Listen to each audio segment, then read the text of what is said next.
राम राम जी साਰਿਆਂ ने। मैं तारा साथी मोहित पुनिया पे ताम सारे का जॉब्स टारगेट यूट्यूब चैनल पर एक बार फिर से स्वागत करूँ।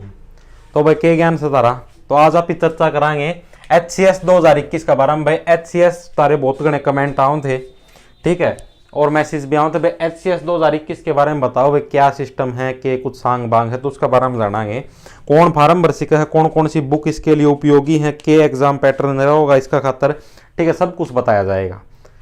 कब लास्ट डेट है भाई, तो इसके लिए फार्म आपकी जो उम्र रहेगी वो क्या है, 18 से 42 साल। 18 से 42 साल का एनी गाय, कोई भी गाय भैंस कोई भी फार्म भर सकता है। एनी गाय, गाय का मतलब होता है व्यक्ति, कोई भी व्यक्ति फार्म भर सकता है 18 से 42 साल का HCS के लिए, ठीक है। लास्ट डेट कब है इसकी, 2 अप्रैल।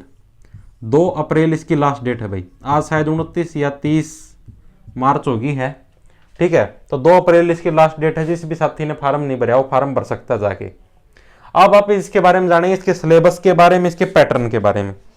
भाई 2 पेपर होंगे शुरू में, और एग्जाम की डेट भी आ चुकी है 30 मई को। 30 मई को आपका एग्जाम है इसका। 30 मई को एक सुबह की शिफ्ट में है, एक शाम वाली शिफ्ट के अंदर है। जो प्री का जो एग्जाम होगा, जो प्री का जो एग्जाम होगा आपका, जो प्री का जो एग्जाम होगा 100 नंबर का एग्जाम होगा भाई, ठीक है। भाई समाई रख ले यार, क्यों 100 नंबर का एग्जाम होगा भाई आप लोगों का, जो प्री का एग्जाम होगा। और इसके अंदर आप लोगों का सिलेबस क्या रहेगा, 100 के 100% ऑप्शन वाले आएंगे, ऑप्शनल पर्सन आएंगे। सिलेबस के अंदर आपकी रहेगी इंडिया जीके, ठीक है। मेनली जो सिलेबस के अंदर रहेगी वो रहेगी इंडिया जीके, ठीक है। इंडिया जीके, इंडिया जीके के अंदर भी जो मेन टॉपिक रहेगा वो रहेगा आपका मॉडर्न हिस्ट्री, यानी कि जो आधुनिक जो भारत है वो रहेगा आपका जो मेन टॉपिक रहेगा, ठीक है। आधुनिक भारत भी कहां से, मध्य उससे, मतलब कि मध्य 19वीं या 18वीं, यानी कि 1850 के बाद का, 1850 के बाद की जो भी हिस्ट्री है ना, 1850 के बाद की जो भी आधुनिक जो भारत की जो हिस्ट्री है वो आप लोगों को याद रखनी है। जैसे 1857 की क्रांति वगैरह वगैरह ये प्रश्न आते हैं इसके अंदर, ठीक है भाई। और इससे में राजनीति से संबंधित प्रश्न आते हैं, पॉलिटी से संबंधित, मॉडर्न हिस्ट्री मैंने बता दिया, ज्योग्राफी भूगोल से संबंधित भी प्रश्न आते हैं, ठीक है। जनरल साइंस भी आती है, इकोनॉमिक यानी कि अर्थव्यवस्था से संबंधित भी प्रश्न आते हैं भाई। और जो इसके अंदर जो मेन चीज आती है वो आती है आपकी हरियाणा जीके की, ठीक है, जिसके अंदर बच्चे उलझते हैं।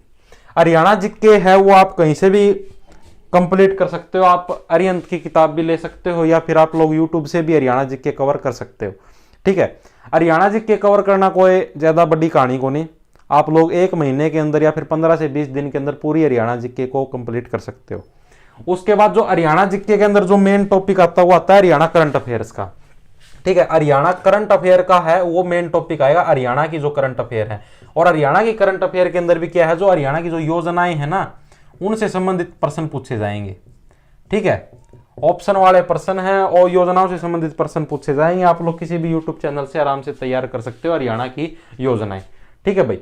तो प्री के अंदर ये सिस्टम रहेगा आपका। और इसके लिए मैं बुक्स बता देता हूं भाई। ज्योग्राफी यानी भूगोल के लिए आप लोग प्रीआर की बुक खरीद सकते हो, बेस्ट रहेगी भाई। मैं मेरे सुझाव के हिसाब से बताने लग रहा हूं, मैं किसी भी बुक का प्रमोशन नहीं करने लग रहा, ठीक है। पॉलिटी यानी राजनीति के लिए आप M लक्ष्मीकांत की बुक खरीद सकते हो, स्पेक्ट्रम की खरीद सकते हो आप मॉडर्न हिस्ट्री के लिए। और साइंस के लिए आप, जनरल साइंस के लिए आपको कोई भी बुक खरीदने की आवश्यकता नहीं है। फिर भी बुक खरीदना चाहो तो आप ल्यूसेंट की खरीद सकते हो, जिसके अंदर जो भी आपको साइंस दी गई हो आप उसको आराम से कंप्लीट कर सकते हो, ठीक है भाई। उसके बाद रमेश सिंह की आप लोग इकोनॉमिक्स की यानी अर्थव्यवस्था की किताब खरीद सकते हो, या फिर श्री राम IAS के नोट्स ले सकते हो आप। तो इस प्रकार से आप लोग अपने इन टॉपिक्स को कंप्लीट कर सकते हो, ठीक है भाई। तो और उसका जो नया टॉपिक रह जाएगा वो रह जाएगा अपना हरियाणा जीके का, उसको आप लोग यूट्यूब से कवर कर सकते हो और बुक भी ले सकते हो, हरियाणा करंट अफेयर भी। तो ये आपका रहेगा प्री का एग्जाम का सिलेबस, ठीक है। और इससे फालतू कुछ भी नहीं आएगा उसके अंदर। और जैसे इंडिया जीके है अपने चैनल पर कंप्लीट, मतलब हिस्ट्री है वो कंप्लीट हो चुकी है, मॉडर्न हिस्ट्री भी। और आप लोगों को एक चीज और बता दूं भाई, आपको ज्यादा गहराई से, जैसे आप लोग IAS के एग्जाम की तैयारी करते हो तो उसके अंदर बहुत ज्यादा गहराई से हिस्ट्री पढ़ते हो, लेकिन इसके अंदर इतनी गहराई से कुछ भी पढ़ने की जरूरत नहीं है। हरियाणा वाले जो HCS का जो एग्जाम है इसके अंदर इतनी गहराई से नहीं पूछे जाते। आप लोग टॉपिक ज्यादा से ज्यादा कवर करो, ज्यादा गहराई में उस टॉपिक का मास्टर बनने की कोई जरूरत नहीं है, ठीक है भाई। उसके बाद जो आपका फर्स्ट जो शिफ्ट का एग्जाम हो जाएगा वो कंप्लीट हो जाएगा, 100 नंबर का आएगा, 100% आएंगे विद नेगेटिव मार्किंग भी इसके अंदर। उसके बाद होता है आपका CSET का पेपर, सेकंड एग्जाम होगा उसी दिन 30 मई को ही दूसरा एग्जाम होगा CSET का। इसकी आप तैयारी कैसे कर सकते हो? प्रैक्टिस से। मतलब प्रीवियस ईयर के जितने भी सी सेट के जो भी एग्जाम है आपके एचसीएस के, आप उनकी ज्यादा से ज्यादा प्रैक्टिस कर सकते हो, उसी से आपका सी सेट का एग्जाम लगभग क्लियर होने की पूरी पूरी संभावना है। इसके अंदर क्या आता है आपका सी सेट के एग्जाम के अंदर?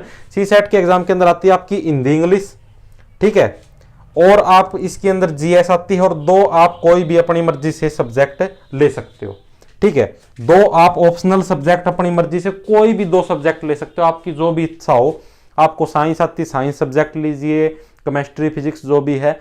आपको और कोई सब्जेक्ट आता, मैथ इंग्लिश हिंदी तो है लैंग्वेज सब्जेक्ट, इनको नहीं, मैथ वगैरह आपको जो भी आता है, आप कोई भी 2 सब्जेक्ट ले सकते हो अपनी मर्जी से, 2 ऑप्शनल सब्जेक्ट। जीएस यानी जनरल स्टडीज, ये तो आपकी आएगी, और ये सारे के सारे एग्जाम आपके 100 नंबर के आएंगे, ठीक है। 100 नंबर के और 100 क्वेश्चन आएंगे भाई, ठीक है, सब के सब 100 के आएंगे। ये 2 ऑप्शनल सब्जेक्ट भी 100 के आएंगे और जीएस भी 100 के आएंगे, कुल मिला के 500 नंबर का काम बन गया, ठीक है। तो इसके अंदर क्या होता है आपका जो मेंस का जो एग्जाम होता है, इसके अंदर ये होता है आपका, मतलब आपको जीएस के ऊपर ज्यादा फोकस डालने की, ज्यादा टाइम वेस्ट करने की जरूरत नहीं, क्योंकि जीएस है वो आपकी मतलब बहुत ज्यादा विस्तार हुआ है जीएस का, ठीक है। जीएस की कोई लिमिट नहीं है, कहीं से भी करंट अफेयर का भी कहीं से भी कोई भी प्रश्न आ सकता है। तो मैं आपको सुझाव देना चाहता हूं, आप लोग इंग्लिश हिंदी और आप लोग आपके जो 2 ऑप्शनल सब्जेक्ट हैं इनके ऊपर ज्यादा फोकस डालना, तो आपके ज्यादा नंबर आने की संभावना है। इंग्लिश हिंदी के अंदर क्या सिलेबस आता है, जो भी आपकी जो एक तो एसे राइटिंग आती है, मतलब आपको टॉपिक दे देंगे भाई, जैसे कि 5 आपको टॉपिक दे देंगे और ऐसे कह देंगे इनके अंदर से कोई भी 4 टॉपिक्स के ऊपर आपको एक संक्षिप्त प्रस्ताव लिखना है। जैसे टॉपिक में दे देंगे लता मंगेशकर, नीति आयोग, इस प्रकार से इन टॉपिकों के ऊपर आपको पूरा पूरा प्रस्ताव लिखना है, ठीक है। तो आपको वो प्रस्ताव लिखने पड़ेंगे। और भी आते हैं इसके अंदर, जैसे कि वो पद्य, उसके गद्यांश के अंदर से प्रश्न छाटने आते हैं, ठीक है। और हिंदी ग्रामर भी आएगी। हिंदी ग्रामर जैसे कि आप जो 10वीं 12वीं की जो जनरल हिंदी ग्रामर है वही करनी है, वही आएगी।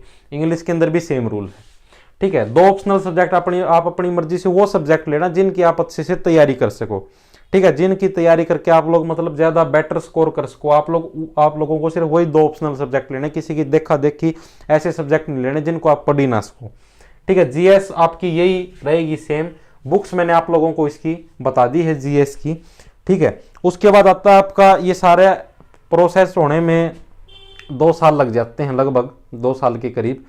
उसके बाद जो आपका इंटरव्यू होता है, इंटरव्यू के अंदर आप लोगों को अपने पूरी इंफॉर्मेशन याद रख के जानी है। आपका जो भी नाम है, आपको अपने नाम का भी महत्व का पता होना चाहिए। मेरा नाम ये है तो मेरे नाम से क्या क्या चीज़ें हैं, मेरे नाम की क्या इंपॉर्टेंस है, ठीक है। आपको अपनी डेट ऑफ बर्थ का जो इम्पोर्टेंट जो फैक्ट है वो याद होना चाहिए, ठीक है।